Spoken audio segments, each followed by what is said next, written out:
Mais avant de cueillir les pommes, qu'est-ce qu'on fait? Il faut planter? Une graine.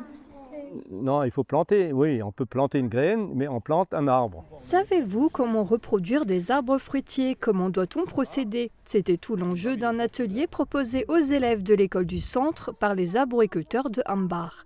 Ici, il s'agit d'apprendre à faire du greffage, donc d'insérer un fragment d'une plante appelée le greffon sur une autre plante, le porte-greffe, la racine d'un arbre choisi pour sa qualité nutritionnelle.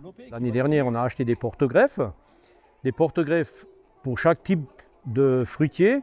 Donc il y a des porte-greffes pour les cerisiers, il y a des porte-greffes pour les pruniers, il y a des porte-greffes pour les poiriers et des porte-greffes pour les pommiers.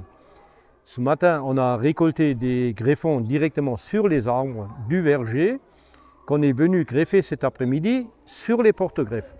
Voilà. Et là, les deux rentrent l'un dans l'autre. Pour réaliser cette opération, plusieurs techniques existent. Les élèves apprennent ici à utiliser une pince à greffer pour faire une entaille. Les deux végétaux sont ensuite rassemblés pour créer un nouvel arbre. Une petite leçon de botanique qui plaît beaucoup à ces enfants. Voilà. Donc on a fait le premier bout. Alors maintenant on va prendre un autre. Donne-moi un autre. Vu qu'on a 3 pommiers chez nous, moi j'essaye de m'en occuper. Avec ma mère, bien sûr. Je leur parle tous les matins.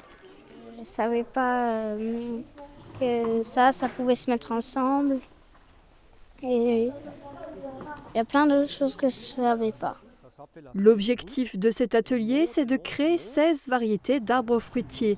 Des cerisiers, des pruniers, des pommiers, tous ces arbres formeront au final une haie qui sera plantée au verger des arboriculteurs de Ambar.